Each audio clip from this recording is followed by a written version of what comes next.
Shri Swami Samarth audio world आज सादर करत आहे घोडधोडाचे जेवण.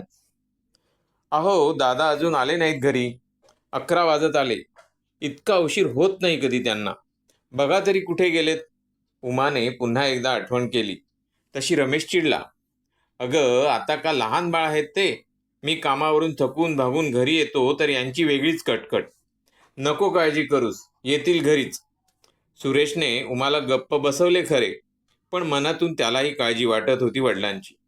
रोज सायंकाळी सुमारे 3-4 तास तरी दादा फिरायला जात. कोणती कोणती मंदिरे, मग एखाद्या बागेत बसून येत असत रात्री 9 वाजेपर्यंत परत. आज 11 वाजून गेले होते. शिवाय दादा कोठे कोठे फिरतात याची देखील त्यांना नेमकी कल्पना नसल्याने त्यांना शोधणार तरी कुठे, हा प्रश्न होताच. अहो पण काळजी वाटणारच ना मला. आता दादा 70ला पोचले आहेत. कुठे पडले झडले तर मोठाच घोळ होईल ना. शिवाय खिशात ओळखपत्र आहे की नाही ते पण माहीत नाही. काही झाले तरी कळणार कसे आपल्याला. हल्ली रहदारी पण किती वाढली आहे. उमाची काळजी रास्तच होती. शेवटी चौकापर्यंत जाऊन पाहू म्हणून सुरेश चप्पल घालून निघणार, तोच त्याचा मोबाईल वाजला. हॅलो, मी इन्स्पेक्टर सावंत बोलतोय, रामनगर पोलीस स्टेशन. सुरेश जोशी बोलताय का आपण? हे मधुकर जोशी कोण, आपले वडील आहेत का? पोलिसांचा फोन म्हटल्यावर उमेश जरा घाबरलाच. हो हो सर, मी त्यांचा मुलगा सुरेशच बोलतोय. काय झालंय नेमकं सर? मला फोनवर नाही सांगता येणार सारे. चोरीच्या केसमध्ये तुमच्या वडिलांना लोकांनी पकडून आणलंय. ते खूप घाबरलेत, त्यामुळे काही बोलायला सांगायला तयार नाहीत. फक्त माझ्या मुलाला बोलवा म्हणून तुमचा नंबर दिला, म्हणून फोन केलाय तुम्हाला. तुम्ही या ताबडतोब रामनगर पोलीस स्टेशनला. अहो कोण होते? काय झालंय दादांना? सांगा तरी काही. सुरेशचा चेहरा पाहून उमा अधिक काळजीत पडली होती. काय समजत नाही काय झालंय ते. काहीतरी चोरीची भानगड आहे म्हणत होते पोलीस इन्स्पेक्टर. पोलीस स्टेशनला बोलवलंय मला, सुरेशने असे सांगताच उमा रडायलाच लागली.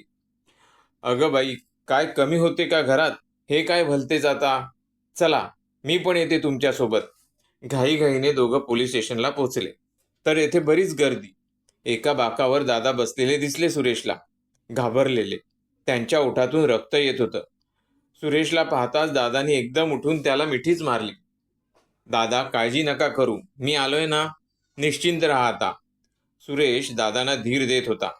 एका पोलिसांना तुमचेच वडील ना हे, असं विचारत जा केबिनमध्ये, साहेबांना भेटा, असं म्हणत केबिनमध्ये पाठवलं.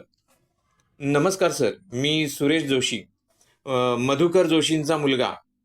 काय झालंय नेमकं? अहो काय सांगणार, तुम्ही सुशिक्षित माणसं, कपड्यांवरून चांगले सुखवस्तू दिसताय. तुमच्या वडिलांना खाद्यपदार्थांची चोरी करावी लागणे हे लज्जास्पद आहे. पोटभर जेवण देत नाही का तुम्ही वडिलांना?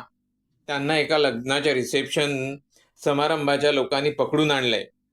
तेथे खाद्यपदार्थांची चोरी करताना पकडलंय त्यांना.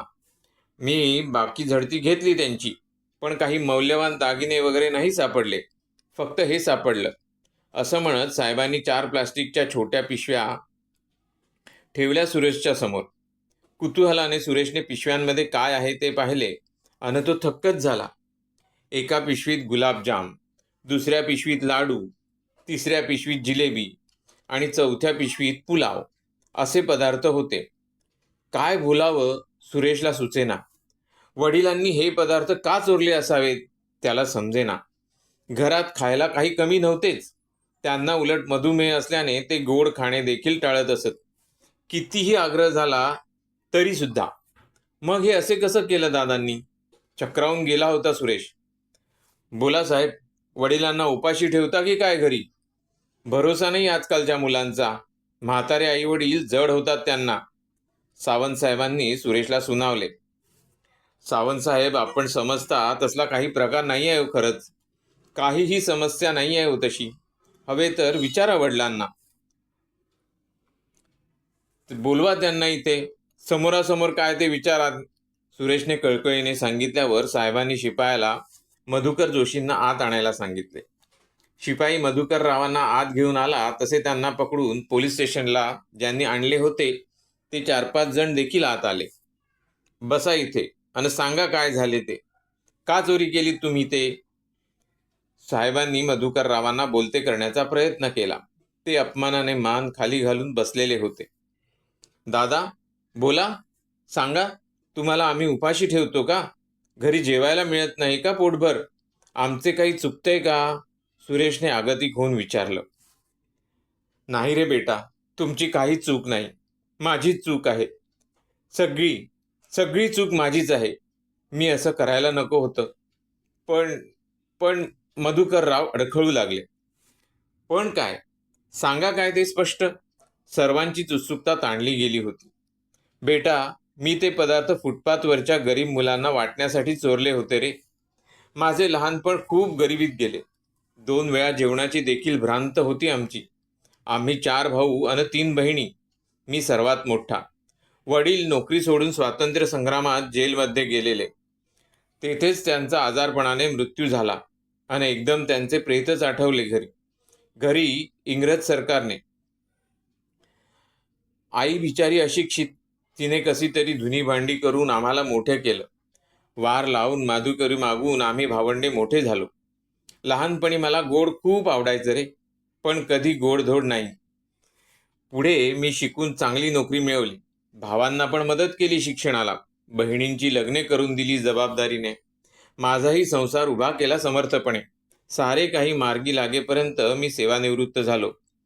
पण पण माझी गरीब मुलांसाठी काहीतरी करायची इच्छा राहूनच गेली. सर्व जबाबदाऱ्या पार पाडण्यात काहीच करता आले नाही या गरीब मुलांसाठी. बोलता बोलता मधुकर रावांचा आवाज कातर झाला. सारेच भारावून गेले होते. रिटायर झाल्यावर फंड फारसा उरलाच नव्हता, कारण भावांच्या शिक्षणासाठी, बहिणींच्या लग्नासाठी मी कर्ज काढून तो संपवला होता. माझ्या पेन्शनमधली अर्धी रक्कम मी दरमहा एका अनाथ आश्रमाला देणगी म्हणून देत होतो आणि उरलेली रक्कम माझी औषधे, घरात भाजी वगैरेसाठी वापरत होतो. पण तरीही मला अजून काहीतरी करावेसे वाटत होते, गरीब आणि अनाथ मुलांसाठी. म्हणून मग मी हा मार्ग पत्करला. गेल्या 5 वर्षापासून आठवड्यातून 2 ते 3 दिवस मी शहरात फिरून वेगवेगळ्या लग्न समारंभांच्या ठिकाणी जाऊन तेथून असे गोडधोड अन्न घरी घेऊन यायचो. असं सांगून छोट्या प्लास्टिकच्या पिशव्यांमधून ते घ्यायचो आणि railway station, bus stand, footpath अशा ठिकाणी गरीब मुलांना ते वाटायचो. माझ्या दिसण्यामुळे आणि चांगल्या कपड्यांमुळे मी लग्नातला किंवा स्वागत समारंभातला आमंत्रित पाहुणा नाही हे लक्षात येत नाही कोणाच्या. अरे नाहीतर किती अन्न वाया जाते अशा समारंभातून. लोक किती अन्न अक्षरशः फेकतात. किमान थोडे गोडधोड गरिबांना मिळावे म्हणून मी असे प्रयत्न करत होतो. पण काल काल एकाने मला स्वागत समारंभात जेवण पिशवीत घेताना हटकले. मी गडबडलो. कुणाचा पाहुणा हे सांगता आलं नाही. लोकांना वाटलं मी चोर आहे. मला त्यांनी पकडलं. 1-2घांनी 4 ठोसेही लगावले आणि आणले इथे धरून. आता मधुकर रावांना अश्रू आवरेनासे झाले होते. सारे स्तब्ध होऊन ऐकत होते.